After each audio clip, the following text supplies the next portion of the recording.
Starting में P block में कुछ भी नहीं हुआ है ना तुम लोगों का? कोई बोरोन फैमिली, कार्बन फैमिली, कुछ भी नहीं? No sir. चलो ठीक है, कोई दिक्कत नहीं है।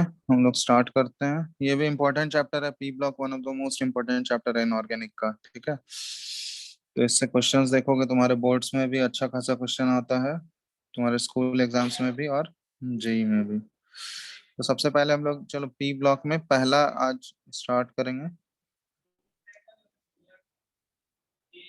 पी ब्लॉक एलिमेंट्स में तुम लोग ऑलरेडी जानते ही होगे कितने ग्रुप्स होते हैं टोटल। कौन कौन सा ग्रुप होता है? ग्रुप नंबर कहाँ 13 से से स्टार्ट 18। होता है?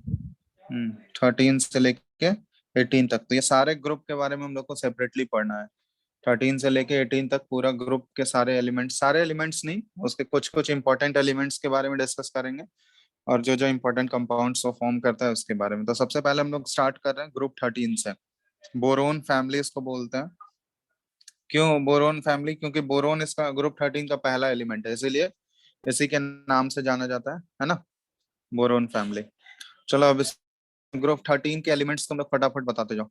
पहला एलिमेंट है बोरोन, इसके बाद क्या आएगा? Aluminium, aluminium, gallium. Gallium, indium और थैलियम। पढ़े होगे ना? ये यस सर। टी एल है। ठीक है, तो boron, aluminium, gallium, indium, thallium. तो मोस्टली इतना ही याद रखना है तुम लोगों को। अब इसमें देखो, ये तो हमको ग्रुप का पता चल गया। अब इसमें जो जनरल ट्रेंड होते हैं वो सारा पीरियोडिक टेबल में तुम लोग ऑलरेडी पढ़ रखे हो, ये फिर से हम बताएंगे नहीं, मतलब डिटेल में नहीं बताएंगे, एक बार बता देते हैं ऐसे फास्टली। एटॉमिक साइज का अगर यहाँ पे तुमको ट्रेंड पूछा जाए, क्या होगा बताओ? अगर इनमें एटॉमिक साइज कंपेयर करना है तो इंक्रीजिंग। General increasing. एक एक्सेप्शन था ना एल्यूमिनियम और गैलियम में, याद नहीं है तुम लोगों को? ग्रुप में top to yes bottom sir. जाते हैं तो क्या होता है? ग्रुप में टॉप टू बॉटम जाने पे साइज इंक्रीज होता है, लेकिन यहाँ पे सिर्फ एक एक्सेप्शन हमको एल्यूमिनियम और गैलियम वाले केस में मिला था ना, कि गैलियम का साइज जो होता है वो एल्यूमिनियम से छोटा हो जाता है। यस और नो? याद है ये एक्सेप्शन? Yes sir. तो हम लोग लिख सकते हैं कि यहाँ पे एटॉमिक साइज अगर हम लोग कंपेयर करें तो यहाँ पे एल्यूमिनियम का साइज जो होगा ये गैलियम से छोटा हो जाता है। तो ये बस एक ही जगह एक्सेप्शन है यहाँ पे, बाकी टॉप टू बॉटम जाएंगे तो फिर ये इंक्रीज होगा। तो ये चीज एक्सेप्शन वाला ध्यान रखना कि गैलियम का साइज जो होगा that will be less than aluminium. ठीक है, अगर नॉर्मल ट्रेंड के अकॉर्डिंग हम लोग देखें तो ये क्या होना चाहिए था? गैलियम का साइज बड़ा होना चाहिए था इंक्रीजिंग। एल्यूमिनियम। हाँ, लेकिन ये इसको एक्सप्लेन करते हैं ना हम लोग, इसको डी ऑर्बिटल्स का, क्योंकि इलेक्ट्रॉनिक कॉन्फ़िगरेशन लिख के एक्सप्लेन करते हैं, याद है? Poor shielding of D orbitals की वजह से ये होता है। गैलियम का कॉन्फ़िगरेशन लिखोगे तो डी ऑर्बिटल इन्वॉल्व होते हैं, एल्यूमिनियम में डी नहीं होता है। और तो इसका रीजन ऑलरेडी रेफर कर लेना तुम लोग, पीरियोडिक टेबल अगर देखोगे तो वहाँ सारा ये एक्सप्लेन किया हुआ है। तो ये पुअर शील्डिंग की वजह से होता है, poor shielding of D orbitals की वजह से। ठीक है, गैलियम का साइज जो होता है ये छोटा हो जाता है। चलो इसके बाद ये तो हो गया एटॉमिक साइज। इसी तरह तुम लोग देख लेना ट्रेंड जो होगा, आयोनाइजेशन एनर्जी का ट्रेंड, इलेक्ट्रॉन एफिनिटी का ट्रेंड, ये सब ऑलरेडी हम वहाँ पीरियोडिक टेबल में डिस्कस कर लिए हैं। तो एक बार वो सारे प्रॉपर्टीज, फिजिकल प्रॉपर्टीज में वो सारे आते हैं, तो वो सारा एक बार रेफर कर लेना तुम लोग पीरियोडिक टेबल में। समझ रहे हो बात? रिवाइज भी हो जाएगा उधर का। ठीक है, वो सब चीज में हम डिटेल में नहीं जा रहे हैं यस क्योंकि सर। फिर वही सारा चीज दोबारा डिस्कस करना होगा, तो वो सारा चीज एक बार रेफर कर लेना वहां पे। अब यहाँ पे अगर हम लोग इलेक्ट्रोपॉजिटिव कैरेक्टर के बारे में जाए, मतलब मेटालिक कैरेक्टर की अगर हम बात करें, तो यहाँ पे देखोगे बोरोन जो है इसमें सिर्फ मेटेलॉइड होता है ना, बोरोन सेमी मेटल की तरह बिहेव करता है। Yes sir. ठीक है, बाकी बोरोन को छोड़ के भी ये सारे एलिमेंट्स जो है ना, एल्यूमिनियम, गैलियम, इंडियम, थैलियम, ये सारे मेटल्स हो गए। और बोरोन जो है इसको हम लोग मेटेलॉइड के कैटेगरी में रखते हैं। ठीक है, मतलब ये कुछ कुछ मेटल और नॉन मेटल दोनों की तरह ये बिहेव करता है। तो ग्रुप में टॉप टू बॉटम जाएंगे तो हम लोग को पता है कि इलेक्ट्रो या मेटालिक कैरेक्टर क्या होता है, वो इंक्रीज करता है। ये तो पता है ना, मेटालिक कैरेक्टर, मेटल का कैरेक्टर यस सर। ग्रुप में टॉप टू बॉटम जाने पे वो इंक्रीज करेगा। तो ये हो गया मेटालिक कैरेक्टर के बारे में। अब ये बताना यहाँ पे, जैसे तुम लोग पढ़ रखे होगे, एक तुम लोग को वहां पे बताए होंगे इनर्ट पेयर इफेक्ट, याद है? Inert pair effect periodic table में एक्सप्लेन किए थे हम।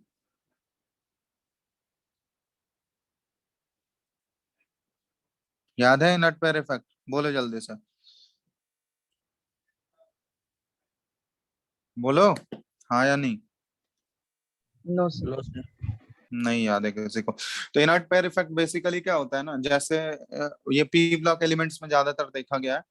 तो जैसे बोरोन फैमिली का किसी का भी कॉन्फ़िगरेशन लिखोगे, आउटर मोस्ट कॉन्फ़िगरेशन लिख रहे हैं, इसका ग्रुप नंबर 13 का आउटर मोस्ट कॉन्फ़िगरेशन क्या हो जाएगा? NH2 NP1 होगा। यस और नो? तुम बोरोन का लिख के देखो 2s2 2p1, एल्यूमिनियम का देखोगे 3s2 3p1, होगा या नहीं? बोलो जल्दी से।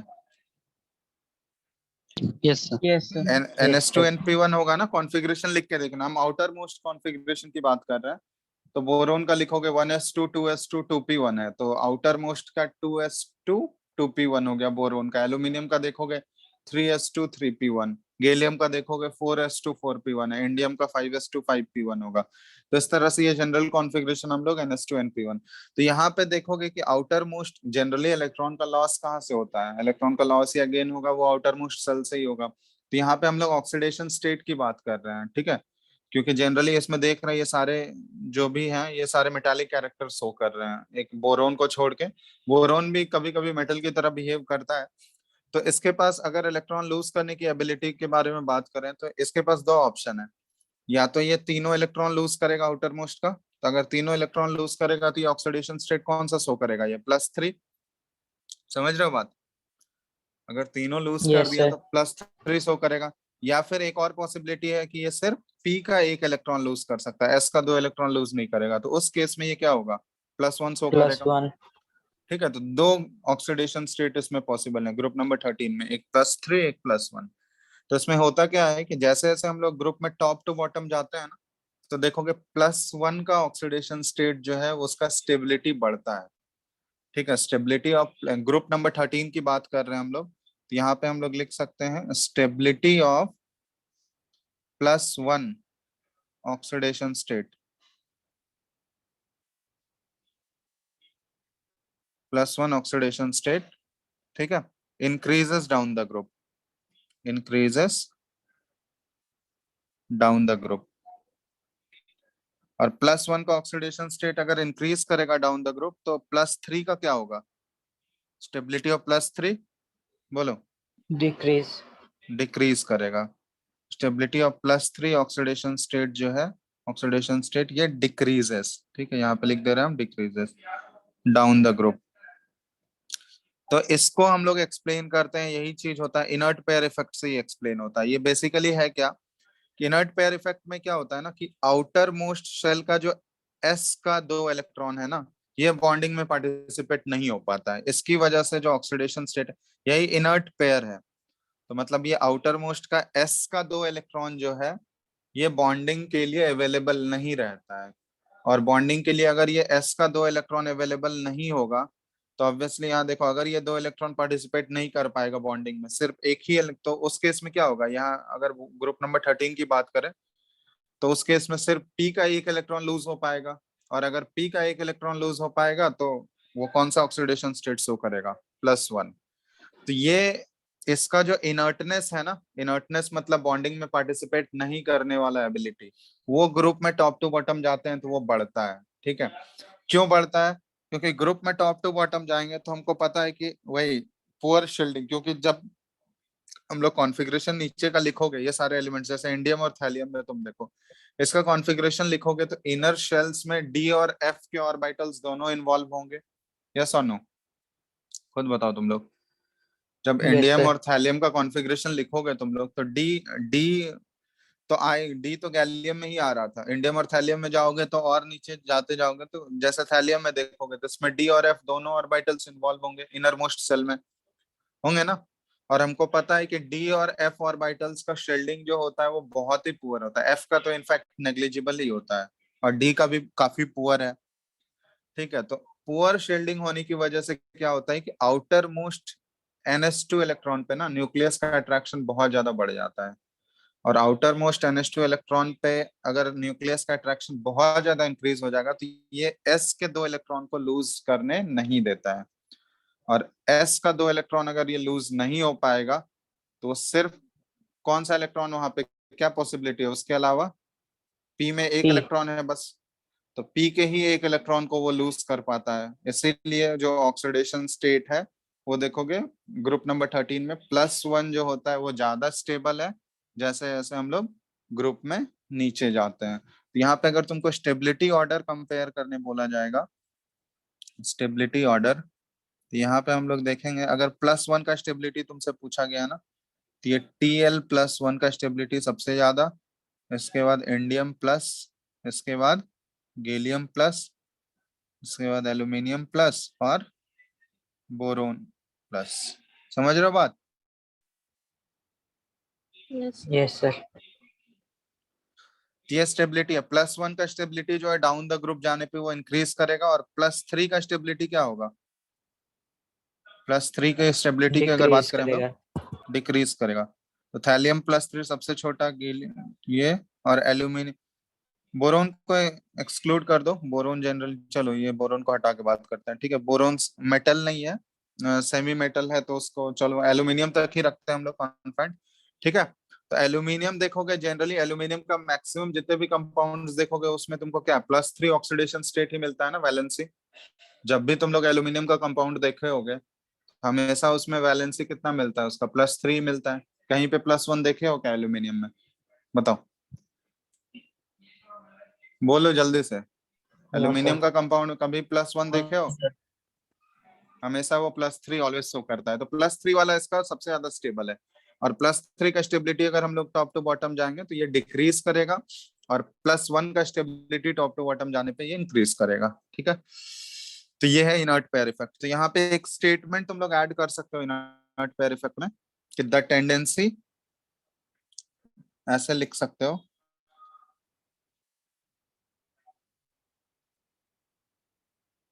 यहाँ पे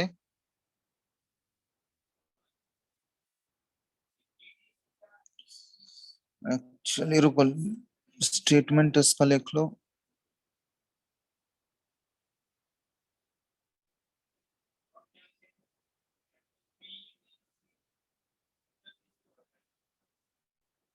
स्क्रीन दिख रहा है सबको? Hello? Yes, sir. Yes sir. हाँ, तो यहाँ लिख लेना इनर्ट पेयर इफेक्ट का स्टेटमेंट है। तो ये बेसिकली डिफाइन ऐसे होता है, द नॉन पार्टिसिपेशन, ठीक है, हम लोग इसमें लिख सकते हैं non participation of the outer most NS2 electrons in bonding due to the high energy needed for unpairing them.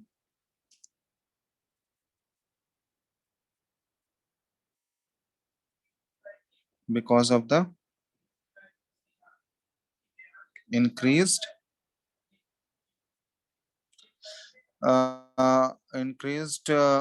हम लोग लिख सकते हैं increased effective nuclear charge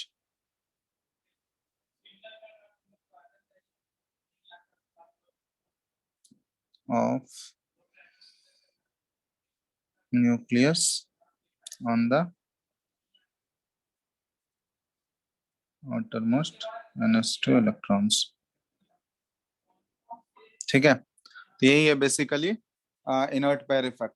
समझ में आया सबको कि इंक्रीज्ड इफेक्टिव न्यूक्लियर चार्ज होने की वजह से क्या होता है कि आउटर मोस्ट के जो एनएस के जो 2 इलेक्ट्रॉन्स है वो बॉन्डिंग में पार्टिसिपेट नहीं हो पाता है, जिसकी वजह से वो इनर्ट हो जाता है, केमिकली इनर्ट हो जाता है। बॉन्डिंग में इन्वॉल्व नहीं होगा तो हम लोग बोलेंगे केमिकली इनर्ट हो गया, तो जिसकी वजह से उसका ऑक्सीडेशन स्टेट जो है 2 से डिक्रीज हो गया। क्लियर है ना reason?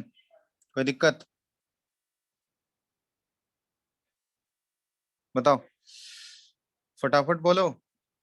No, sir. Hello? Note करते जाओ इसको जल्दी से। ये सब नहीं पढ़े थे केमिकल बॉन्ड, ये पीरियोडिक टेबल में तो ये बताए थे तुम लोग को, इनर्ट पेयर इफेक्ट याद नहीं है? बताए थे, रिवाइज ही नहीं सर किए ये हो तुम नहीं लोग। पता Yes, है sir. Sir. Inert pair effect नहीं बताया। देखते हो नोट्स पहले? नोट्स से ही बताए थे बता सर। रहे, देख नहीं बताए थे? कुछ पता नहीं, छूट ही गया होगा तो गलती कुछ से। लोग तो। चलो ठीक है, तो ये हो गया हमारा जस्ट फिजिकल प्रॉपर्टीज के बारे में, ठीक है। अब ये बताना, चलो फिजिकल प्रॉपर्टीज हो गया, अब नेक्स्ट हम लोग केमिकल प्रॉपर्टीज देखते हैं। इसमें मेनली जो कंपाउंड्स हमको पढ़ने हैं ना, सारे एलिमेंट के कंपाउंड्स के बारे में नहीं पढ़ना है डिटेल में, हम लोग को सिर्फ पहला दो एलिमेंट, बोरोन के कंपाउंड्स, ये बहुत ही इंपॉर्टेंट है, और एल्यूमिनियम के कंपाउंड्स। तो इन दोनों के बारे में हम लोग डिटेल में करने वाले हैं, बोरोन और एल्यूमिनियम के जितने भी कंपाउंड्स होते हैं, जो जो इंपॉर्टेंट कंपाउंड्स हैं वो सारे हम लोग एक एक करके स्टडी करेंगे। और उससे पहले हम लोग ये कर लेते हैं, केमिकल प्रॉपर्टीज के बारे में देख लेते हैं, ठीक है, कि बोरोन और एल्यूमिनियम के एक्चुअली में कैसे रिएक्ट करता है, ठीक है। तो उसका रिएक्शन कैसे होता है वो हम लोग देख लेते हैं। तो अब यहाँ पे हेडिंग डाल लो तुम लोग, केमिकल प्रॉपर्टीज।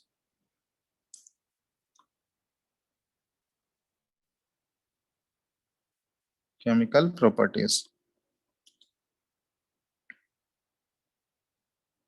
तो केमिकल प्रॉपर्टीज में सबसे पहले देखो, बोरोन का ऑक्सीजन के साथ रिएक्शन करते हैं, ठीक है। बोरोन ऑक्सीजन के साथ रिएक्ट करके क्या बनाता है, B2O3, बोरोन अपना ऑक्साइड बनाएगा, ठीक है।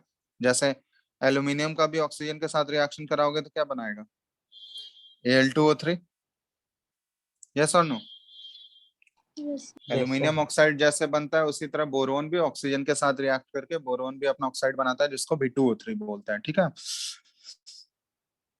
तो ये हो गया रिएक्शन विथ एयर, हो गया एयर के साथ रिएक्शन हुआ। नेक्स्ट हम लोग देख रहे हैं रिएक्शन विथ वाटर। तो वाटर के साथ अगर यहाँ लिखते जाना तुम लोग, ये रिएक्शन विथ एयर है, रिएक्शन विथ एयर। अब वाटर के साथ अगर हम लोग रिएक्शन करें तो बोरोन का देखोगे ना, बोरोन बेसिकली उतना ज्यादा मेटालिक कैरेक्टर वो शो नहीं करता है। तो बोरोन का अगर रिएक्शन देखोगे, तो बोरोन का अगर हम लोग हॉट कोल्ड या हॉट वाटर से अगर रिएक्ट करें हम लोग, तो उसका रिएक्शन नहीं होता है। हॉट या कोल्ड कुछ भी लें अगर हम लोग, कोई भी वाटर लें हम लोग, ठीक है, तो नो रिएक्शन ये शो करेगा, कोई भी रिएक्शन ये शो नहीं करेगा, ठीक है, ये ध्यान रखना। लेकिन अगर हमको बोरोन को यहाँ पे क्या कर दें, एकदम रेड हॉट तक हीट कर दें, समझ रहे हो, रेड हॉट मतलब इतना हीट करते जाएं उसको हम लोग कि वो पूरा रेड हो जाएगा, तब उस केस में ये वाटर के साथ रिएक्ट करेगा। और इस केस में ये वाटर के साथ रिएक्ट करके क्या देगा, वही B2O3 और plus hydrogen gas. Normal conditions में वो बोरोन जो है वाटर के साथ रिएक्ट नहीं करता है, समझ में आया? बहुत ज्यादा अगर रेड यस हॉट सर। तक हीट कर दोगे तब जाके वो रिएक्ट करेगा और हाइड्रोजन गैस रिलीज करेगा। और एल्यूमिनियम, एल्यूमिनियम का तो तुम लोग पढ़े ही होगे, एल्यूमिनियम स्टीम के साथ रिएक्ट करता है, याद है ना एल्यूमिनियम का रिएक्शन, हाँ स्टीम के साथ ये रिएक्ट करके क्या बनाएगा, प्रोडक्ट, फटाफट बोलो। Al2O3 और प्लस हाइड्रोजन गैस ये रिलीज करता है ना, ये सब तो पढ़े होगे तुम लोग।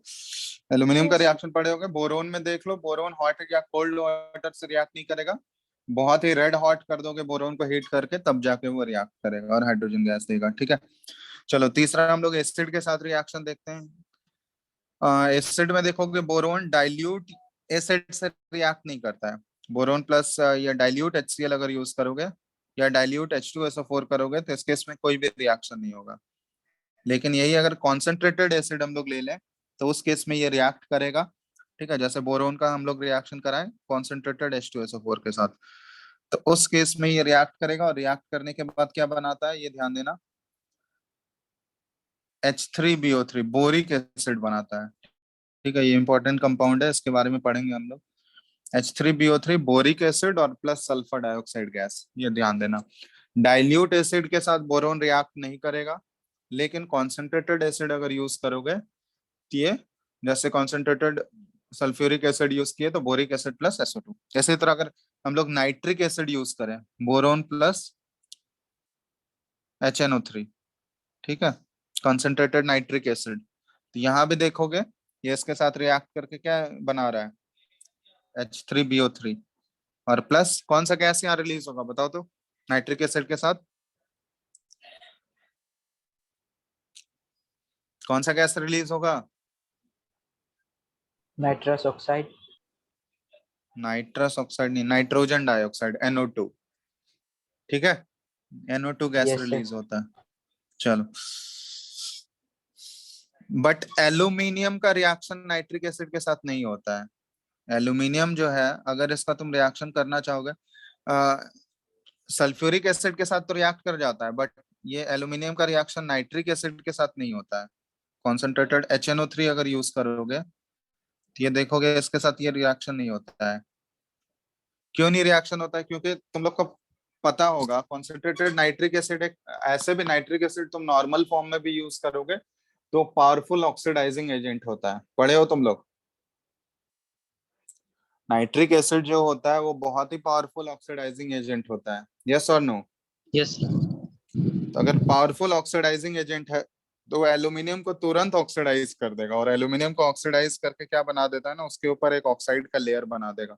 ये Al2O3 का लेयर बना देता है। ये पावरफुल ऑक्सीडाइजिंग एजेंट है। ठीक है, ये ध्यान रखना। Powerful oxidising agent.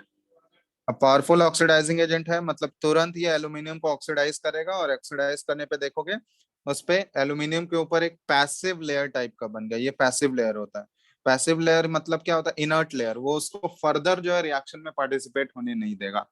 जैसे ही उसके ऊपर देखोगे Al2O3 का लेयर डेवलप हो गया, उसके बाद वो एक तरह से इनर्ट हो गया, वो उसको पूरा इनर्ट कर दिया, प्रोटेक्ट कर दिया। अब वो फर्दर HNO3 के साथ कोई रिएक्शन कर ही नहीं सकता है। तो इस पैसिव लेयर की फॉर्मेशन की वजह से क्या होता है? It does not react further, does not react further. इसीलिए एल्यूमिनियम जो है वो नाइट्रिक एसिड के साथ रिएक्ट नहीं करता है। समझ आया बात? ये सब छोटा छोटा है रीजन, ये सब पूछा जाता है, ये सब ऑलरेडी पहले भी तुम लोग पढ़े होगे। जब मेटल नॉन मेटल का प्रॉपर्टीज जहाँ पे पढ़ते हैं वहां पे ये सब चीज बताया जाता है। 9th 10th में, शायद 10th में है ना। कुछ कुछ रिएक्शंस तो वहां भी पढ़े होगे तुम लोग। लिख रहे हो ना? फटाफट नोट करते जाओ इसको। समय कुछ वैसा नहीं है कि हेलो, आवाज आ रहा है या नहीं? Yes sir. Yes sir. चलो, अब ये बताना तुम लोग, एल्यूमिनियम जो होता है, एल्यूमिनियम का रिएक्शन एक तरह से वो एसिड और बेस दोनों के साथ रिएक्ट करता है। तुम लोग एक रिएक्शन पढ़े होगे कि एल्यूमिनियम का जो ऑक्साइड होता है वो एम्फोटेरिक नेचर का होता है। तुम लोग दो ऑक्साइड्स के बारे में पढ़े होगे रिएक्शन, जिंक ऑक्साइड और एल्यूमिनियम ऑक्साइड। एम्फोटेरिक पढ़े हो ना? वो दोनों होते हैं, एसिड और बेस दोनों से रिएक्ट करता है। यस और no? Yes sir. Yes yes sir. तो यहाँ पे देखो, एल्यूमिनियम का अगर डायरेक्ट हम लोग NaOH के साथ रिएक्शन कर दें, ठीक है, ये भी रिएक्शन तुम लोग ऑलरेडी पढ़ रखे होगे। एल्यूमिनियम का जब रिएक्शन हम लोग डायरेक्ट NaOH के साथ कर दें, और ये इसमें वाटर का जरूरत पड़ता है, ठीक है, तो ये क्या प्रोडक्ट बनेगा बताओ तो यहाँ पे? NaAlO2 याद है? सोडियम एल्यूमिनेट तुम लोग पढ़े होगे, और प्लस हाइड्रोजन गैस रिलीज करेगा। मतलब कोई भी मेटल जो है एक्सेप्ट एल्यूमिनियम एंड जिंक, ये दो रिएक्शन तुम लोग पढ़े होंगे, वो बेस के साथ रिएक्ट करके हाइड्रोजन गैस नहीं देता है। सिर्फ यही दो मेटल हैं अभी तक तुम लोग जो पढ़ के रखे होंगे, एल्यूमिनियम और जिंक, ये दो मेटल पढ़े होंगे कि जो बेस के साथ रिएक्ट करके हाइड्रोजन गैस रिलीज करेगा। ठीक है, तो एल्यूमिनियम का रिएक्शन है NaOH के साथ, ये NaOH के साथ रिएक्ट करता है in presence of water, sodium aluminate बनाता है और प्लस हाइड्रोजन गैस रिलीज करता है। तो इसी तरह बोरोन भी जो है ना, ये भी NaOH के साथ रिएक्ट करके बोरोन प्लस NaOH, ये भी इन प्रेजेंस ऑफ वाटर ये भी बनाएगा इसी तरह का कंपाउंड NaBO2 और प्लस हाइड्रोजन गैस। ठीक है, तो जस्ट लाइक एल्यूमिनियम, बोरोन का भी रिएक्शन होता है। ठीक है, तो ये ध्यान रखना। पढ़े थे या नहीं ये रिएक्शन बताओ तो तुम लोग, फटाफट बोलो। Yes sir. ठीक है, तो वही सारा चीज है। तो इसको सोडियम एल्यूमिनेट बोलते हैं, या फिर देखोगे सोडियम मेटा एल्यूमिनेट भी बोला जाता है, और ये सोडियम मेटाबोरेट। ठीक है, इस कंपाउंड का नाम क्या हो जाएगा? NaBO2 सोडियम मेटाबोरेट हो गया। ठीक है, चलो, तो ये हो गया। अब इसके बाद देखो, ये हो गया रिएक्शन विथ बेस, हो गया रिएक्शन विथ एसिड, हो गया वाटर, हो गया एयर, हो गया। अब नेक्स्ट हम लोग देख रहे हैं एयर में ना, ये ऑक्सीजन के साथ तो रिएक्ट करता ही है, नाइट्रोजन के साथ भी रिएक्ट करता है। ठीक है, तो बोरोन अगर नाइट्रोजन गैस के साथ रिएक्ट करेगा ना, ठीक है, तो नाइट्रोजन गैस के साथ रिएक्ट करके ये बोरोन नाइट्राइड बनाता है, BN, बोरोन नाइट्राइड। इसी तरह एल्यूमिनियम भी जो है ना, नाइट्रोजन के साथ रिएक्ट कर सकता है, नाइट्रोजन गैस के साथ, और ये भी रिएक्ट करता है तो एल्यूमिनियम नाइट्राइड ALN बनाएगा, boron nitride and aluminium nitride.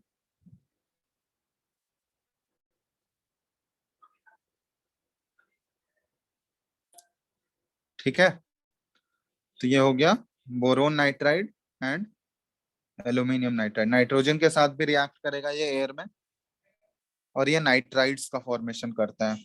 इसके इसी तरह ये कार्बन के साथ भी रिएक्ट करता है। ठीक है, जैसे मान लो नाइट्रोजन के साथ रिएक्शन हो रहा है, इसी तरह बोरोन और एल्यूमिनियम जो है कार्बन के साथ भी रिएक्ट करते हैं, और ये सब नॉर्मल टेम्परेचर पे रिएक्शन नहीं होता, ये मत समझना कि ये नॉर्मल टेम्परेचर, रूम टेम्परेचर पे ही नाइट्रोजन के साथ रिएक्ट हो जाएगा, ये सब बहुत ही हाई टेम्परेचर, एलिवेटेड टेम्परेचर पे ये रिएक्शन है।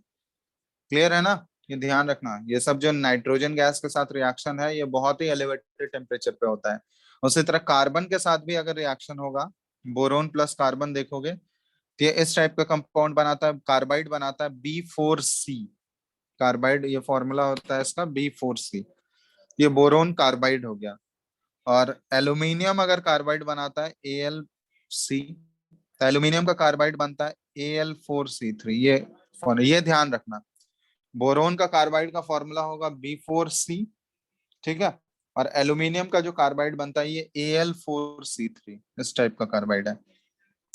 ये भी बहुत ही हाई टेम्परेचर पे फॉर्मेशन ऑफ कार्बाइड्स कर रहा है, ये भी एलिवेटेड टेम्परेचर पे होता है। और ये नाइट्राइड्स यहाँ पे बन रहा है, ये भी बहुत ही हाई टेम्परेचर पे रिएक्शन होता है। ठीक है, तो फटाफट नोट कर लो, ये सारे कुछ कुछ केमिकल प्रॉपर्टीज थे बोरोन और एल्यूमिनियम का। बोरोन और एल्यूमिनियम के बारे में ही हमको डिटेल में करना है, ठीक है, बाकी अदर एलिमेंट्स का कुछ नहीं है। जितने भी कंपाउंड्स हम लोग पढ़ेंगे वो सारा बोरोन और एल्यूमिनियम का ही पढ़ने वाले हैं। अब जैसे ग्रुप 13 में अगर तुमसे पूछा जाएगा कि कौन सा एलिमेंट का मेल्टिंग पॉइंट सबसे हाईएस्ट है, बता सकते हो तुम लोग? मेल्टिंग पॉइंट सबसे ज्यादा किसका होगा ग्रुप नंबर 13 में? बोलो, आवाज सुन रहे हो? Hello, Yes, sir. क्या पूछ रहे हैं हम? बोरोन का। ग्रुप नंबर 13 में जितने भी एलिमेंट्स हैं सबसे हाई मेल्टिंग पॉइंट किसका हो जाएगा? बोरोन। बोरोन का। ठीक है, melting point top to bottom जाएंगे तो मेल्टिंग पॉइंट डिक्रीज करता है, यहाँ पे लिख लेना मेल्टिंग पॉइंट के बारे में भी। ठीक है, मेल्टिंग पॉइंट जो है टॉप टू बॉटम जाने पे ये क्या होगा? Decrease. Decrease. Melting point group में टॉप टू बॉटम जाने पे मेल्टिंग पॉइंट घटता है, तो सबसे ज्यादा अगर मेल्टिंग पॉइंट पूछा जाए तो मेल्टिंग पॉइंट सबसे ज्यादा बोरोन का, सबसे कम थैलियम का। थैलियम।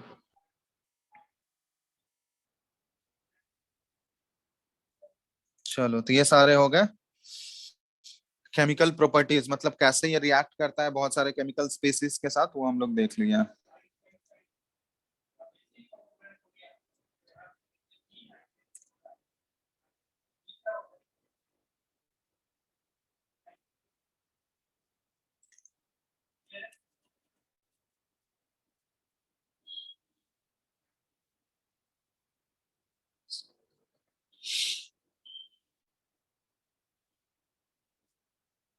लिख चुके हो यहाँ तक सारे, Abhishek? Yes sir. Yes sir. लिख लिए ना? Yes sir. फिजिकल प्रॉपर्टीज, ये केमिकल प्रॉपर्टीज भी हो गया यहाँ तक।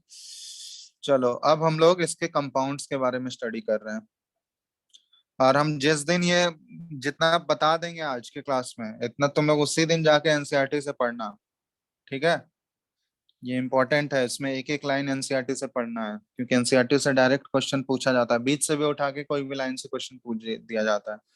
और वो टेबल्स जो एनसीईआरटी में दिया रहता है अगल बगल थ्योरी के बीच में, वो देखना, वो सब भी एक बार देख लेना, क्योंकि टेबल से भी बहुत बार क्वेश्चन डायरेक्ट पूछा जा चुका है।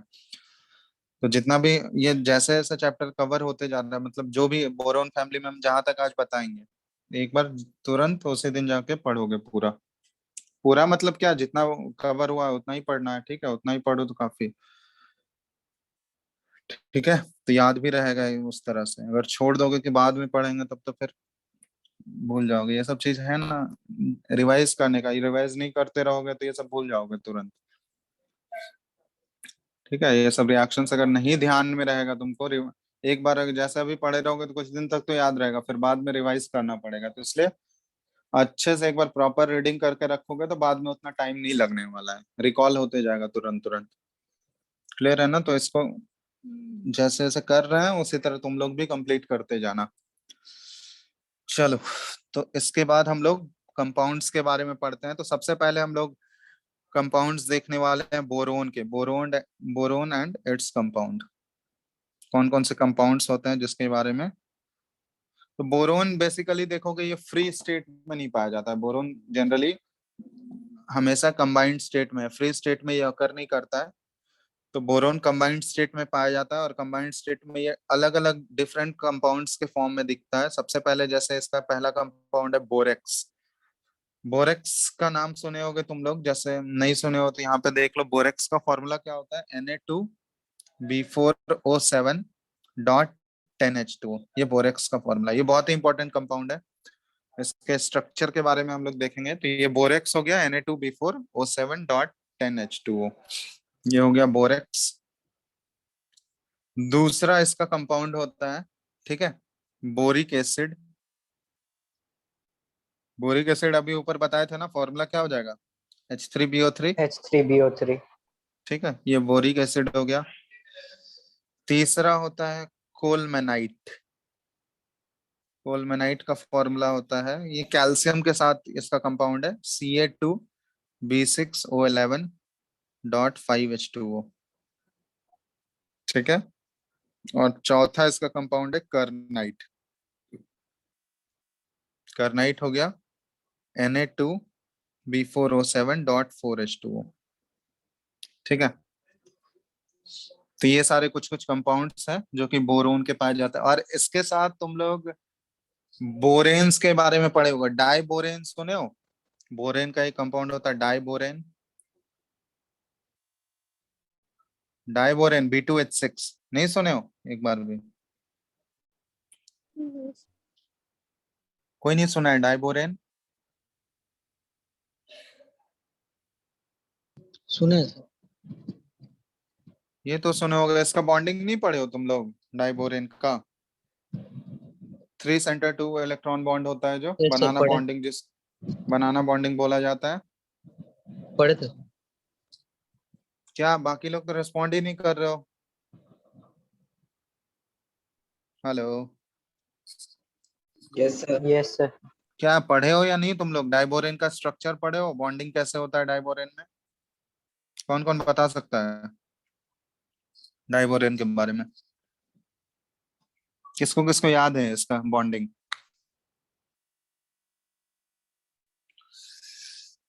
चलो, कोई नहीं बोलेगा तुम लोग। ब्रिज बॉन्ड बनाते हैं। हाँ, ब्रिज बॉन्ड तो बनाता है, ठीक है, लेकिन कैसे बनाता है वो याद है यस कि सर भूल याद। गए सब? चलो ठीक है, एक बार फिर से हम डिस्कस कर लेंगे यहाँ पे। तो ये सारे कुछ कुछ इंपॉर्टेंट कंपाउंड्स हैं बोरोन के, क्योंकि जनरली ये फ्री स्टेट में तो पाया नहीं जाएगा, इस तरह से ये कंबाइंड फॉर्म में पाए जाते हैं। तो बोरेक्स हो गया, बोरिक एसिड हो गया, कोलमेनाइट हो गया, करनाइट, डाइबोरेन्स इस फॉर्म में पाया जाता है। तो सबसे पहले हम लोग डाइबोरेन के बारे में ही देख लेते हैं। ठीक है, तो डाइबोरेन बेसिकली एक स्पेशल एग्जांपल है बोरेन्स का। ठीक है, बोरेन्स जो होता है बहुत सारे इस तरह से एग्जिस्ट करते हैं। इनका जनरल फॉर्मूला देखोगे बोरेन का, ये इस फॉर्म में होता है CN, सॉरी सी बोल रहे हैं, BN और HN+4 इस फॉर्म में रहता है। एक ये फॉर्म है, या फिर BN HN+6 के फॉर्म में रहता है। ठीक है, तो ये दोनों जो है बोरेन्स के जनरल फॉर्मूला, ये बोरेन का जनरल फॉर्मूला है।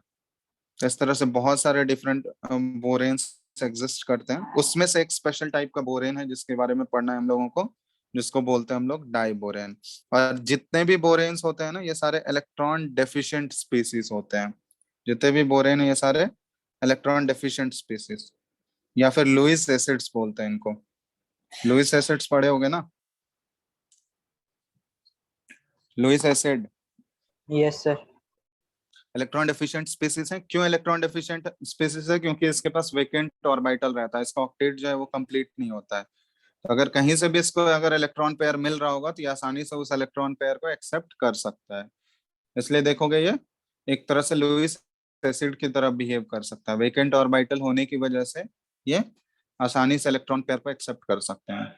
ठीक है, तब डाइबोरेन के बारे में, एक डाइबोरेन का फॉर्मूला क्या हो गया? B2H6। ठीक है, अब इसका बॉन्डिंग के बारे में हम लोग को पढ़ना है। तो बॉन्डिंग ये चलो, प्रिपरेशन इसका उतना इम्पोर्टेंट नहीं है, लेकिन फिर भी अगर लिखना चाहो तो लिख सकते हो कि कैसे ये प्रिपेयर होता है। ठीक है, प्रिपरेशन में एक दो रिएक्शंस हम लिख दे रहे हैं इसको ना, याद तो कहीं पूछा नहीं जाता है ऐसे सच। ठीक है, बट लिखना चाहो तो लिख लो कि डाइबोरेन कैसे प्रिपेयर होता है। तो एक दो रिएक्शन हम लिख दे रहे हैं। पहला रिएक्शन होता है ये B4H10, ये एक टाइप का हायर कैटेगरी है। ठीक है, बोरेन्स का। इसको हीट करते हैं ना हम लोग, तो ये डिकम्पोज करता है B2H6 में और प्लस हाइड्रोजन गैस में।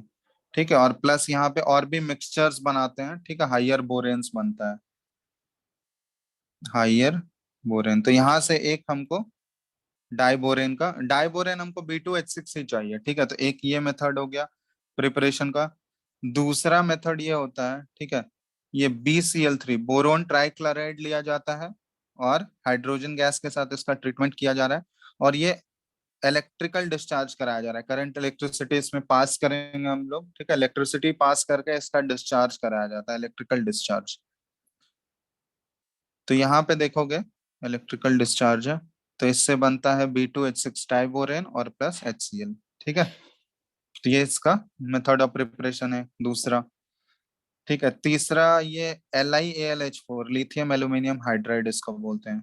बहुत ही पावरफुल ये रिड्यूसिंग एजेंट की तरह बिहेव करता है। इसका अगर BF3 के साथ रिएक्शन कराते हैं LiAlH4 का, तो इसमें देखोगे ये प्रोडक्ट बनाता है LiF lithium fluoride plus AlF3 aluminium fluoride और B2H6।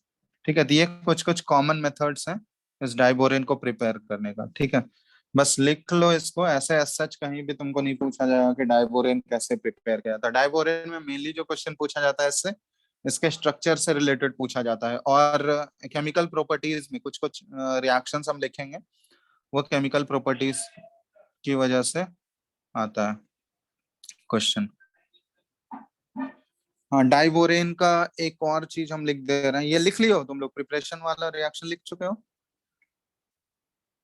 Hello, yes sir. लिख लियो सब लोग? Yes sir. स्क्रीन स्क्रीन तो दिख रहा है Krishna? Yes sir. Sir screen दिख रहा है। चलो ठीक है, तो ये हो गया प्रिपरेशन। इसके कुछ कुछ प्रॉपर्टीज होते हैं। ठीक है, फिजिकल प्रॉपर्टीज में बेसिकली हम बात कर रहे हैं, तो प्रॉपर्टीज लिख लो फटाफट। एक दो प्रॉपर्टीज हैं इंपॉर्टेंट है। जैसे डाइबोरेन जो है ना, ये कलरलेस गैस के फॉर्म में रहता है। ठीक है, और इसका स्मेल जो होगा बहुत ही फॉल स्मेल होता है।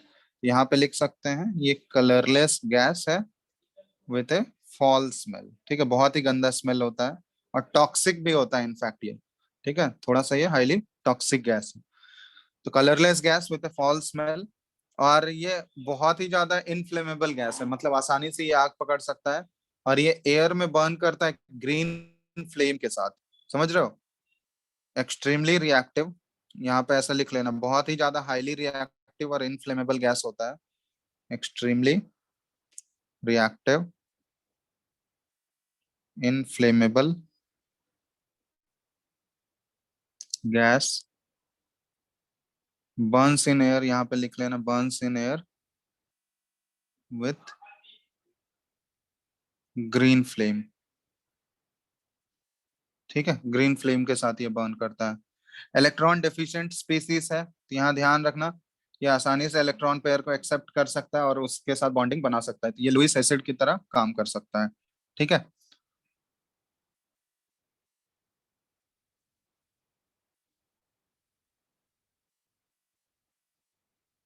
एक और इसका फिजिकल प्रॉपर्टीज है कि डाइबोरेन जो है ना, ये सोडियम के साथ आसानी से रिएक्ट करके सोडियम अमलगम टाइप का प्रोडक्ट बनाता है। ठीक, ये लिख सकते हो या छोड़ दो, इसको रहने दो। ये ऐसे तो बहुत सारा प्रॉपर्टी है। एक रिएक्शन एक और है इसका, ये इथाइलिन के साथ ये रिएक्शन है, ठीक है। इथाइलिन के साथ डाइबोरेन का अगर रिएक्शन कराओगे ना, ये C2H4, ये इथीन है, ठीक है। कॉमन नेम इथाइलिन भी होता है। तो इथीन के साथ अगर हम लोग डाइबोरेन का रिएक्शन कराएं B2H6 का, तो ये देखोगे कुछ इस टाइप का ये प्रोडक्ट बनाता है। ये ट्राई इथाइल बोरेन बना लेगा, ट्राई इथाइल बोरेन। ये CH3 CH2, और यहाँ पे देखोगे ये बोरेन, और ये CH2 CH3, और यहाँ पे CH2 CH3। ये भी एक तरह से थोड़ा सा इंपॉर्टेंट है, ये रिएक्शन ध्यान रखना तुम लोग। इथीन के साथ डाइबोरेन अगर रिएक्ट करेगा, ये इथर इथर मीडियम में करता है, तो ये क्या बनाता है, ट्राई इथाइल बोरेन, ठीक है। तो जो जो इंपॉर्टेंट है हम सिर्फ उतना ही बता रहे हैं, जो जो फालतू का है वो सब चीज नहीं लिखा रहे हैं, ठीक है। तो ये सब चीज फिजिकल प्रॉपर्टीज में याद रखना है। जैसे तुमसे ये सब डायरेक्टली तो नहीं पूछा जाएगा कि कौन सा कलरलेस गैस है इसमें से, इसका बेसिकली यूज किया जा सकता है। जैसे तुम लोग को क्वालिटेटिव एनालिसिस के क्वेश्चंस होते हैं ना, जैसे एक स्टेटमेंट के फॉर्म में देखे होगे ना, बहुत सारा उसमें दिया रहता है, एक कंपाउंड है इस टाइप का, वो रिएक्ट करेगा तो एक कलरलेस गैस Yes. बनाता है, ए और बी टाइप का। उस तरह से उस टाइप के क्वेश्चंस में ये यूज आ सकता है प्रॉपर्टीज। तो अगर प्रॉपर्टीज पता होगा तो वहां पे डायरेक्टली तुम लोग कर सकते हैं, ठीक है।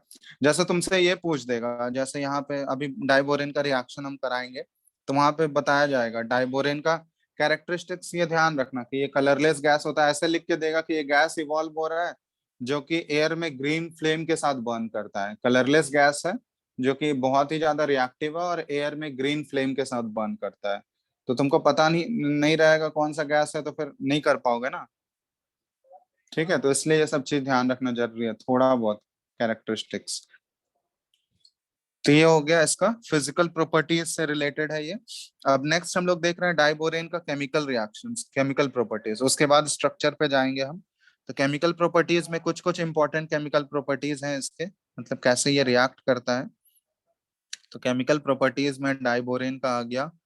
सबसे पहला जो है डाइबोरेन का रिएक्शन O2 के साथ, क्योंकि O2 के साथ ये बहुत ज्यादा हाईली रिएक्टिव है, ठीक है। बहुत ही तेजी से ये रिएक्ट करता है, स्पॉन्टेनियस ये रिएक्शन होता है, ठीक है। और O2 के साथ रिएक्ट करके ये बना लेगा B2O3 और प्लस H2O। समझ रहे हो ना बात, ये बहुत ज्यादा हाईली रिएक्टिव गैस है, एयर में तुरंत ये O2 के साथ रिएक्ट करके B2O3 प्लस H2O बना लेता है, ठीक है। दूसरा, ये जो है B2H6 इतना ज्यादा हाईली रिएक्टिव है कि ये कोल्ड वाटर से भी रिएक्ट कर जाता है, हाईली रिएक्टिव है, समझ रहे हो। तो ये कोल्ड वाटर से भी इनफैक्ट रिएक्शन हो जाएगा तुरंत इसका, और रिएक्शन होके ये क्या बना लेगा, H3BO3 और प्लस हाइड्रोजन गैस रिलीज कर देगा। ये एक तरह से बहुत ही इंपॉर्टेंट रिएक्शन है। B2H6 डाइबोरेन इतना ज्यादा हाईली रिएक्टिव है, जैसे एक्टिव मेटल्स नहीं होते, सोडियम हो गया, पोटेशियम हो गया, वो सारे मेटल्स के बारे में तुम लोग पढ़े होगे कि वो बहुत ज्यादा हाईली रिएक्टिव होता है कि कोल्ड वाटर से ही रिएक्ट कर जाता है।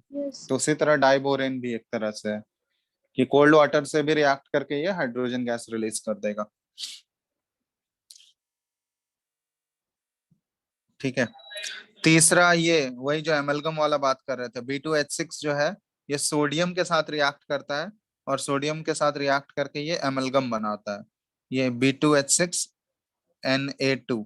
ये कुछ इस टाइप का एडिशन टाइप का कंपाउंड है कि सोडियम उसके साथ जाके चिपक गया है, ठीक है। तो ये एक तरह से एमलगम इसको बोलते हैं हम लोग। तो सोडियम के साथ रिएक्ट करके ये एडिशन प्रोडक्ट बनाता है, कुछ इस टाइप का एमलगम प्रोडक्ट। तीसरा रिएक्शन ये हो गया। चौथा रिएक्शन है कि B2H6 जो है ना, ये ड्राई HCl गैस के साथ रिएक्ट कर रहा है, ड्राई गैस है, और ये बनाता है B2H5 और Cl, ठीक है, और plus hydrogen gas H2 gas, ठीक है। ये ध्यान रखना, B2H6 जो है dry HCl hydrogen chloride gas के साथ रिएक्ट करके, ये कुछ सब्स्टिट्यूशन टाइप का प्रोडक्ट है ना, यहाँ से हाइड्रोजन निकल गया और ये Cl जाके जुड़ गया, सब्स्टिट्यूशन टाइप का प्रोडक्ट बना रहा है, ठीक है। तो ये कुछ कुछ इंपॉर्टेंट रिएक्शन है डाइबोरेन के, ये सब ध्यान रखना है। एक तो एयर के साथ रिएक्ट करके B2O3 बना रहा है, कोल्ड वाटर के साथ रिएक्शन करके H3BO3 plus hydrogen gas sodium के साथ ये एमलगम टाइप का प्रोडक्ट बनाता है, एडिशन प्रोडक्ट। और ड्राई HCl के साथ ये क्या बनाएगा, सब्स्टिट्यूशन टाइप का प्रोडक्ट, हाइड्रोजन गैस रिलीज करता है। हाँ एक और इसमें है, ठीक है, ये भी एक इंपॉर्टेंट कंपाउंड है। NH3 के साथ रिएक्शन होता है, अमोनिया गैस के साथ अगर B2H6 रिएक्ट करेगा ना, ये भी बहुत ही इंपॉर्टेंट कंपाउंड बनाता है। बोराजोल बोलते हैं, इसके बारे में भी पढ़ना है, B3N3H6 और हाइड्रोजन गैस। ठीक है, ये बोराजोल है, इस कंपाउंड के बारे में हम लोग पढ़ने वाले हैं, बोराजोल B3N3H6। ठीक है, तो अमोनिया गैस के साथ अगर रिएक्शन होगा डाइबोरेन का, तो ये बोराजोल बनाएगा, B3N3H6।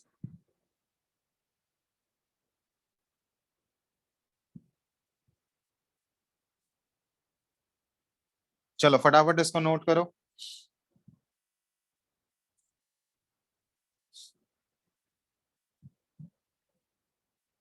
लिख रहे हो तुम लोग?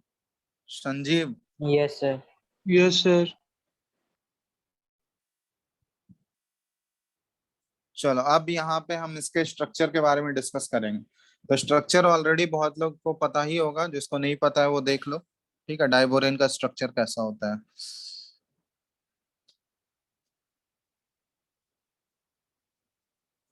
स्ट्रक्चर ऑफ डाइबोरेन, किस टाइप का बॉन्डिंग बनाता है डाइबोरेन। अब इसमें देखोगे डाइबोरेन बेसिकली क्या है ना, जैसे दो BH3 मॉलिक्यूल ऐसे कर लेते हैं, एक बोरोन हाइड्राइड है और दूसरा बोरोन हाइड्राइड है, ये दोनों आपस में कंबाइन करके ये B2H6 बना रहा है। ठीक है, डाइबोरेन। अब बोरोन हाइड्राइड में अगर देखोगे, बोरोन का जब तुम लोग इलेक्ट्रॉनिक कॉन्फ़िगरेशन लिखोगे, बोरोन का कैसा होता है, एटॉमिक नंबर है 5, कॉन्फ़िगरेशन लिखोगे 1s2 2s2 2p1। ठीक है, अभी इसके पास क्या है, 2s2 2p1 में देखोगे ग्राउंड स्टेट में इसके पास कितने अनपेयर्ड इलेक्ट्रॉन है बताओ। ये 2s2 हो गया और ये 2p1 है। तो ग्राउंड स्टेट में इसके पास कितने अनपेयर्ड इलेक्ट्रॉन है, बस एक है। अगर इसको BH3 बनाना है, 3 बॉन्ड बनाना पड़ेगा हाइड्रोजन के साथ, तो 3 बॉन्ड बनाने के लिए इसके पास कितने अनपेयर्ड इलेक्ट्रॉन्स चाहिए बताओ तो, कितने अनपेयर्ड इलेक्ट्रॉन चाहिए इसको 3 बॉन्ड बनाने के लिए। 3. 3 चाहिए। तो ये क्या करता है, अपना S का एक इलेक्ट्रॉन एक्साइटेड स्टेट एक्साइट करके वो किस में भेजता है, P वाले में भेजता है ना। तो excited state Yes, sir. Configuration इसका कुछ इस टाइप का हो जाएगा। हाइब्रिडाइजेशन पढ़े होगे ना, इसी तरह होता है, एक इलेक्ट्रॉन यहाँ से निकल के चला गया, इस टाइप से ये एक्साइटेड स्टेट कॉन्फ़िगरेशन हो गया। अब इस केस में ये आसानी से बॉन्डिंग कर सकता है। अब इसके पास 3 अनपेयर्ड इलेक्ट्रॉन हो गए। अब ये हाइड्रोजन के साथ एक एक इलेक्ट्रॉन शेयर करके 3 बॉन्ड, क्योंकि हाइड्रोजन को एक ही इलेक्ट्रॉन का जरूरत है ना, तो एक एक इलेक्ट्रॉन Yes, शेयर sir. करके ये 3 बॉन्ड बना लिया हाइड्रोजन के साथ। अब 3 बॉन्ड बनाने के बाद भी इसका देखोगे, एक p इलेक्ट्रॉन क्या है इसका, एक p ऑर्बिटल, सॉरी, एक p ऑर्बिटल इसका वेकेंट है या नहीं बताओ, vacant p Yes, orbital sir. है इसके पास। अब यहाँ पे देखोगे तुम लोग कि बोरोन अगर हाइड्रोजन के साथ ये BH3 अगर कंपाउंड बनाया भी है, तो इसका 3 इलेक्ट्रॉन और हाइड्रोजन का 3 इलेक्ट्रॉन, तो ये शेयरिंग करने के बाद भी, इलेक्ट्रॉन को शेयर करने के बाद भी इसका ऑक्टेट कंप्लीट हो पा रहा है क्या।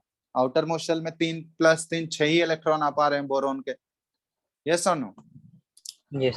हाइड्रोजन का तो ड्यूप्लेट कंप्लीट है, बट बोरोन का ऑक्टेट कंप्लीट नहीं है, क्योंकि बोरोन हाइड्रोजन के इलेक्ट्रॉन को शेयर भी कर रहा है हाइड्रोजन के साथ, फिर भी ये 3 + 3 6 ही इलेक्ट्रॉन हो पा रहा है, ऑक्टेट तो नहीं पूरा हो पा रहा है। 8 इलेक्ट्रॉन का ऑक्टेट होता है, तब ऑक्टेट पूरा नहीं हो पा रहा है, तो इलेक्ट्रॉन डेफिशिएंट है ना ये।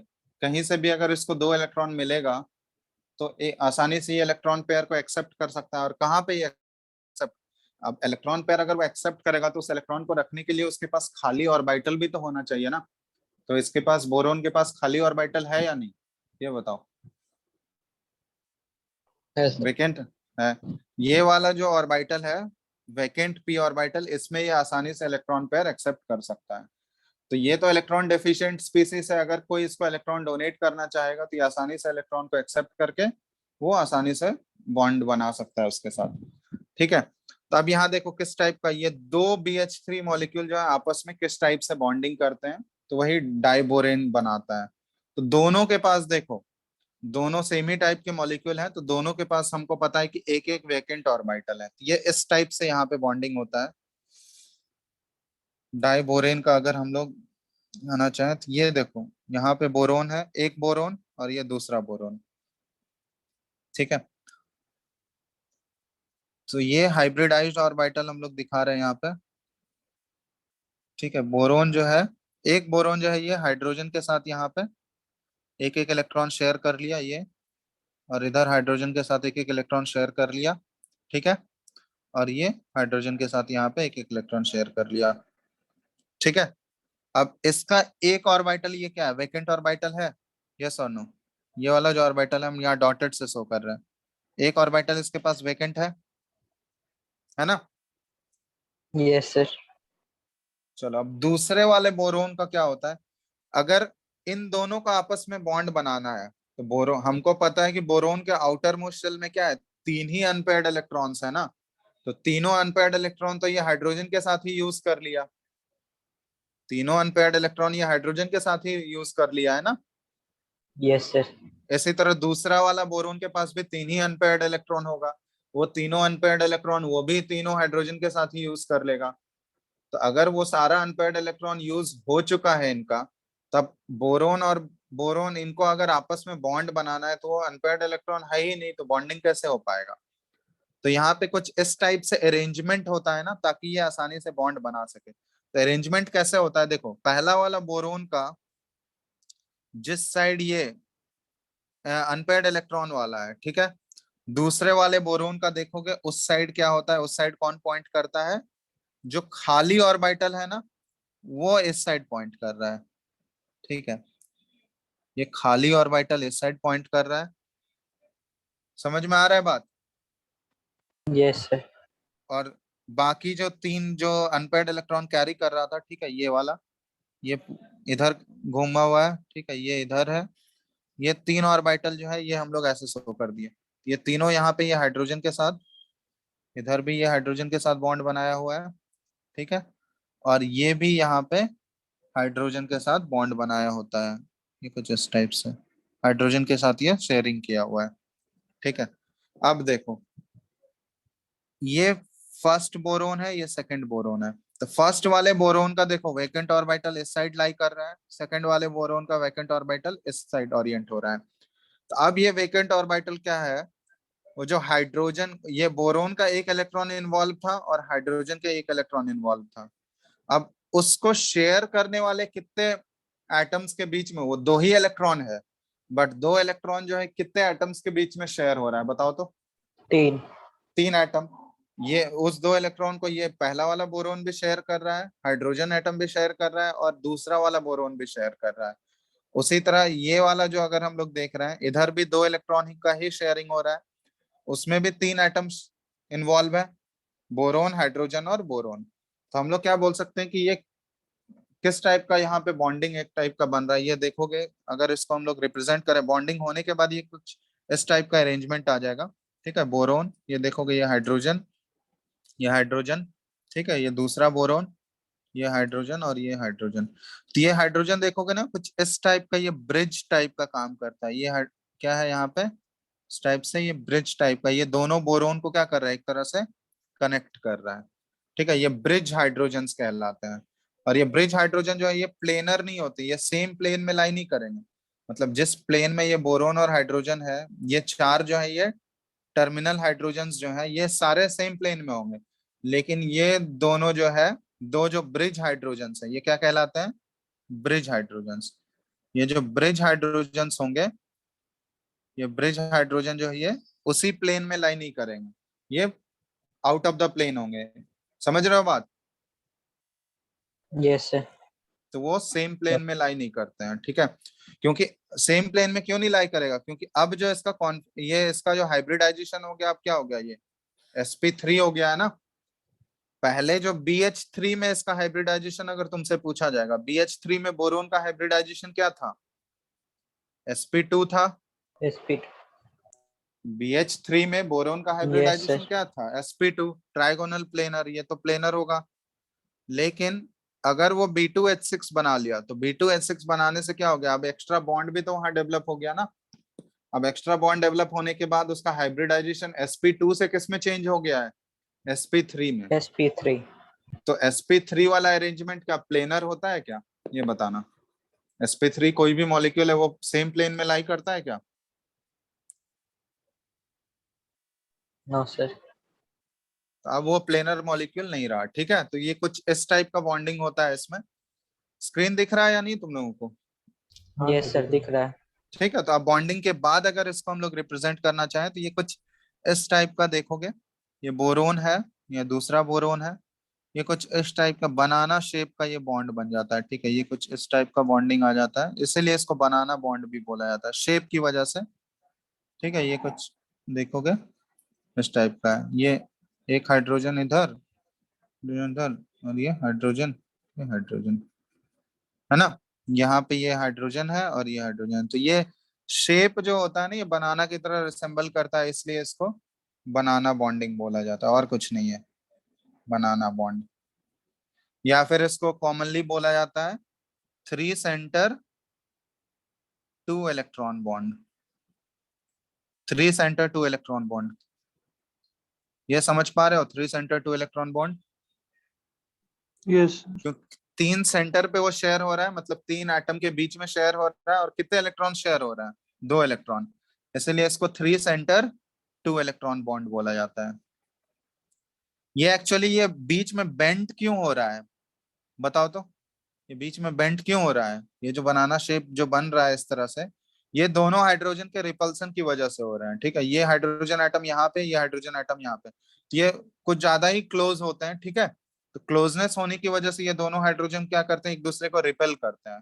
तो रिपल्सन की वजह से देखोगे बीच में थोड़ा सा क्या हो जाता है, ये बेंड हो जाता है, शेप क्या हो जाएगा, ये थोड़ा सा इनवर्ट की तरफ चला जाएगा।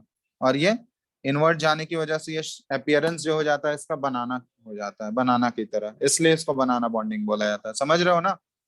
यहाँ पे हम लिख yes दे sir रहे हैं, ये रीजन पूछा जाता है, ये क्यों बनाना बॉन्डिंग बोला जाता है, क्यों वो इनवर्ट चला गया बॉन्ड। तो यहाँ पे लिख सकते हैं हम लोग due to repulsion between 2 hydrogen atoms, या 2 हाइड्रोजन न्यूक्लियाई, ऐसा लिख लो। हाइड्रोजन का जो न्यूक्लियस है वो दोनों के बीच में रिपल्सन होता है, ठीक है। The delocalized orbitals of bridges, ये जो ब्रिज बना है ना, ये दो ब्रिज वाले ऑर्बिटल्स जो हैं are bent away from each other giving the shape of a banana,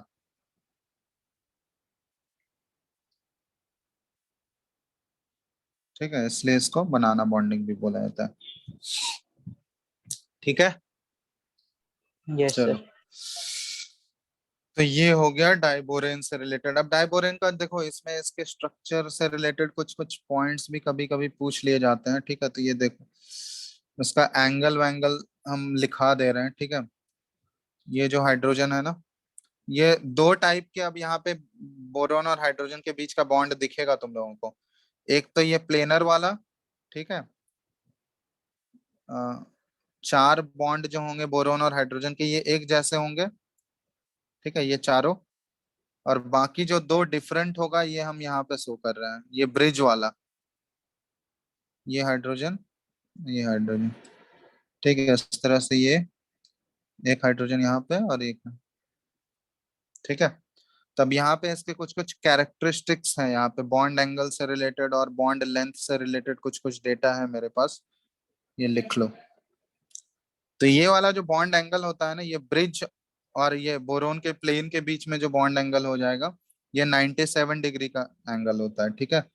और ये जो है सेम प्लेन में जो लाई कर रहा है, ये तो ट्राइगोनल प्लेनर होगा, 120 डिग्री का एंगल होता है, ये तो तुम लोग को पता ही है ऑलरेडी, है ना।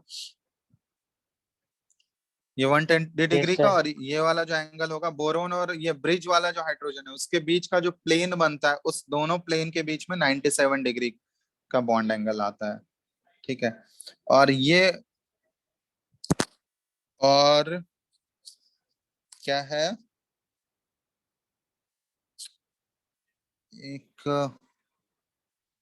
एंगल हो गया, और इससे रिलेटेड है बॉन्ड लेंथ।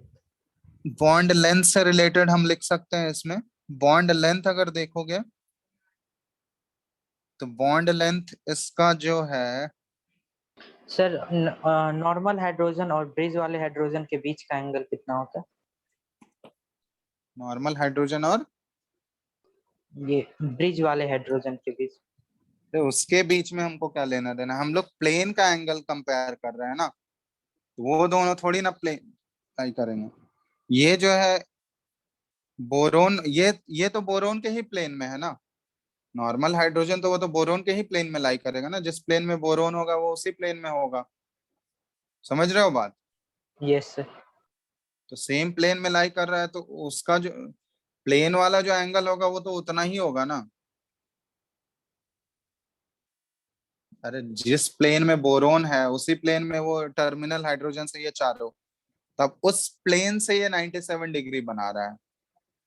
समझ रहे हो? उस वाले ये जो पूरा यस एक सर। प्लेन है, उस प्लेन से वो ब्रिज वाला हाइड्रोजन जो है 97 डिग्री बना रहा है। ठीक है, इन दोनों के बीच का एंगल है ये, एंगल 97 डिग्री है। ठीक है, तो हमको उस ये यस वाले, सर।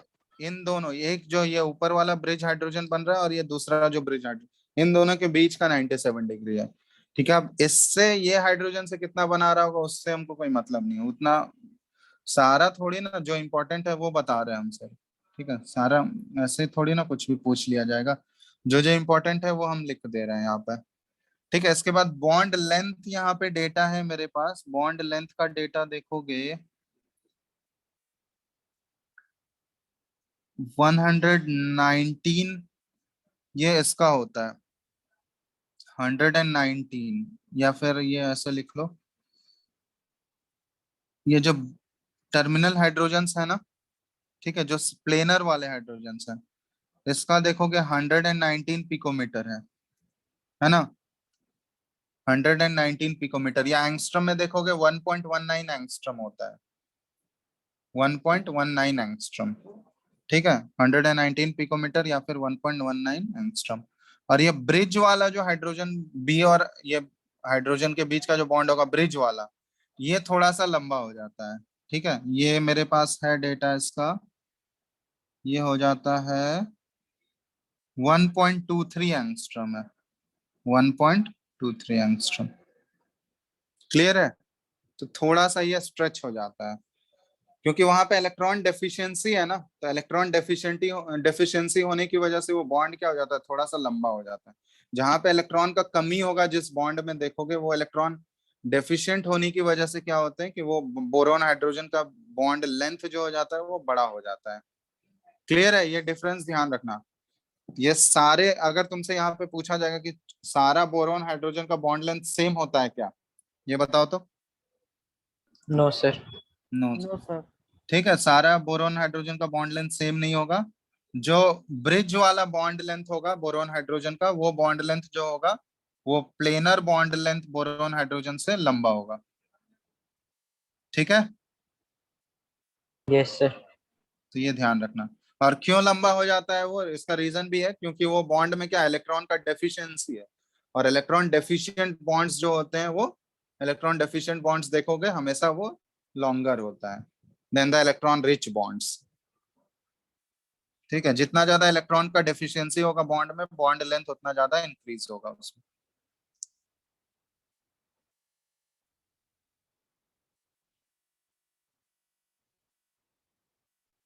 सर B2H6 नेचुरली अकर कर सकता है क्या?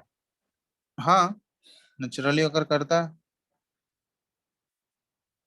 Yes sir. ये जो है ये बोरोन का, यहाँ पे ध्यान देना, हाइब्रिडाइजेशन sp3, हाइब्रिडाइजेशन से रिलेटेड भी क्वेश्चन पूछे जाते हैं, तो ध्यान रखना बोरोन का हाइब्रिडाइजेशन क्या है इन दोनों में। B2H6 में ये sp3 हो गया है।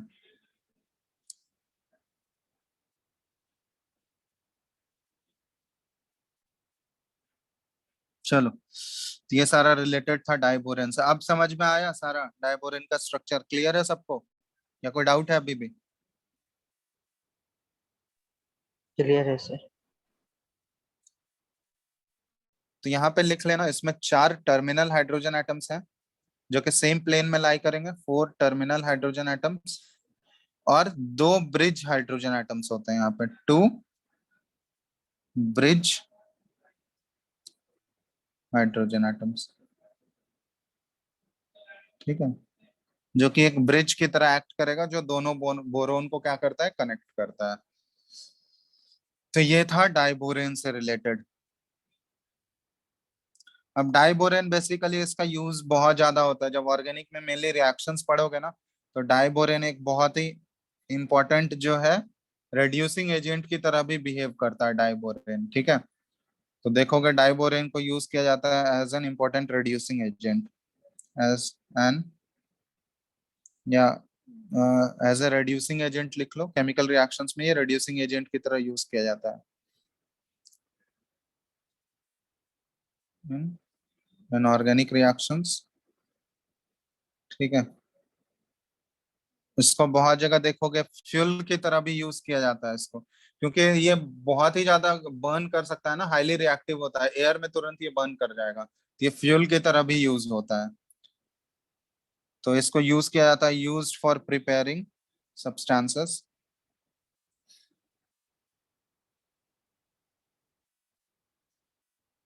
सच एज हाई एनर्जी फ्यूल, ठीक है, high energy fuel. Rocket fuels में भी बहुत सारा बोरोन का हाइड्राइड्स यूज किया जाता है, ठीक है, रॉकेट में जो, क्योंकि वहां बहुत ही हाई एनर्जी वाला फ्यूल चाहिए, तो उसमें ये अप्लाई हो सकता है। बोरोन के हाइड्राइड्स जो हैं वो रॉकेट फ्यूल्स में भी यूज होते हैं। तीसरा हम लोग लिख सकते हैं, ये यूज किया जाता है, used for welding purposes, welding torches में भी ये यूज किया जाता है डाइबोरेन। देखे होगे ना तुम लोग, वेल्डिंग करते समय जो यूज किया जाता है ना, बहुत ही शार्प वो लाइट जो होता है, यस सर। वेल्डिंग देखे हो कोई? वेल्डिंग का जो टॉर्च आता है वो वेल्ड करने के लिए बहुत ही हाई टेम्परेचर पे होता है ना वो। Yes sir. तो ये सारा इसका कुछ कुछ इंपॉर्टेंट एप्लीकेशन है डेली लाइफ में। चलो, तो ये हो गया पहला कंपाउंड, हम लोग ऑलरेडी डिस्कस कर चुके हैं डाइबोरेन के बारे में। अगले क्लास में हम लोग इसके बारे में बोरोन का और भी कुछ कुछ कंपाउंड्स हम लोग को पढ़ना है, जैसे ये डाइबोरेन हम लोग डिटेल में कर लिए। नेक्स्ट क्लास में हम लोग पढ़ने वाले हैं बोरिक एसिड के बारे में, ठीक है, बोरिक एसिड H3BO3, इसके बारे में डिटेल में करना है हम लोगों को। और तीसरा बोरोन का जो कंपाउंड हम लोग को पढ़ना है वो है बोरेक्स। बोरेक्स का फॉर्मूला लिखा थे ना, बताओ जल्दी, ऊपर क्या था, Na2B4O7 डॉट 10H2O। 10H2, ठीक है। ये बोरेक्स है, जिसका दूसरा नाम बोरेक्स को टिंकल भी बोला जाता है, TINCAL, ठीक है। तो ये बोरेक्स के बारे में तीसरा कंपाउंड हम लोगों को पढ़ना है बोरोन का। बस यही 3 कंपाउंड्स डिटेल में है, बोरिक एसिड, बोरेक्स और डाइबोरेन। इसके बाद एल्यूमिनियम का कंपाउंड्स हम लोग करेंगे, तो अगले क्लास में हम इसको पूरा खत्म ही कर देंगे बोरोन फैमिली, ठीक है। तो यहाँ तक तुम लोग एक बार, जहां तक हम बताए हैं डाइबोरेन तक, यहाँ तक एक बार पढ़ के रखना। जैसे जैसे बोल रहे हैं इसको उसी दिन पढ़ो, ठीक है, तो क्लियर होते जाएगा सारा चीज, दिमाग में बैठते जाएगा, एक तरह से याद भी हो जाएगा। ओके छोड़ सर। दोगे तो फिर भूलते जाओगे, ठीक है, क्योंकि ये सारा चीज है कि ये समझने वाला, समझ तो जा रहे हो, अभी सारा रिएक्शन देख के लग रहा है हाँ चलो याद है अभी, लेकिन कल यही देखोगे या 2-3 दिन बाद देखोगे तो भूल जाओगे पूरा, अगर पूछा जाएगा तो कुछ नहीं याद रहता है। इसलिए एक बार अच्छे से दिमाग में रीडिंग मार लोगे एनसीईआरटी से तो थोड़ा बहुत वो बैठ जाएगा, मतलब तुरंत अब नहीं भूलोगे, ठीक है। तो इसलिए बोल रहे हैं जैसे जैसे बताते जा रहे हैं वो रीड करते जाना है एनसीईआरटी से लाइन बाय लाइन, ठीक है, कंप्लीट हो जाए। क्योंकि इनऑर्गेनिक जो है ये सारा चैप्टर्स जो बहुत इसके क्वेश्चंस जो आते हैं, इसमें कैलकुलेशन तो करना नहीं है, क्वेश्चन जो भी आएगा तुम अगर आता है तो 2 सेकंड में बना दोगे, मैक्सिमम 2 से 3 सेकंड लगेगा क्वेश्चन सॉल्व करने में, इससे ज्यादा टाइम लगता है क्या, बताओ तो। केमिकल बॉन्डिंग के क्वेश्चंस, केमिकल बॉन्डिंग में थोड़ा बहुत करना पड़ता है, लेकिन ये सारा पी ब्लॉक का जो क्वेश्चंस है या फिर एस ब्लॉक से क्वेश्चन जो भी आएगा या फिर पीरियोडिक टेबल के क्वेश्चंस आएंगे तो उस सब में टाइम नहीं लगता, क्योंकि कोई कैलकुलेशन इसमें है ही नहीं। जस्ट अगर तुमको याद होगा कॉन्सेप्ट या फैक्ट याद होगा, तो रिएक्शन याद होगा, तो आसानी से बता सकते हो, तुरंत 1-2 सेकंड में मार्क कर दोगे। नहीं आएगा तो फिर तुक्का मारोगे, गलत होगा। इसमें थोड़ी तुम ट्राई करोगे बैठ के कि क्या है, मतलब कैलकुलेट करने का कोशिश करोगे। आए आएगा तो डायरेक्ट मार्क करोगे, नहीं आएगा तो नहीं मार्क कर पाओगे। ठीक है, तो इसलिए ये टाइम कम लगता है और प्लस स्कोरिंग भी है। अगर एनसीईआरटी एक बार जितना नोट्स बता रहे हैं उसके अलावा एनसीईआरटी एक बार अच्छे से पढ़ लोगे लाइन बाय लाइन, उतना इनफ है। अगर उतना करके जाओगे तो आप सारे क्वेश्चंस अटेम्प्ट कर सकते हो इनऑर्गेनिक के। ठीक है। अरे पी ब्लॉक से पहले तुम लोग का कोऑर्डिनेशन कंपाउंड स्टार्ट करना था। चलो ठीक है, पहले इसको खत्म करते हैं हम जहां तक होता है। कोऑर्डिनेशन कंपाउंड भी एक इम्पोर्टेंट चैप्टर है। और कोऑर्डिनेशन कंपाउंड हो गया है क्या तुम लोगों का? No, sir. No sir. नहीं। अच्छा, चलो ठीक है, पहले इसी को कर लेते हैं, फिर इसको खत्म करने के बाद ही तब कोऑर्डिनेशन करेंगे। ठीक है, पी ब्लॉक और कोऑर्डिनेशन। क्या डाउट है क्या? अच्छा, सरफेस केमिस्ट्री का अगले क्लास में लगा देंगे, हम देख लेते हैं। सर, ठीक क्वेश्चन है, भेज देंगे ग्रुप में। हाँ भेज देना, क्वेश्चन भी भेज देना, जो भी है देख लेंगे। ओके। ठीक, चलो चलो फिर तो अगले क्लास में करते हैं। Thank you sir. Thank you sir. चलो ठीक है, थैंक यू।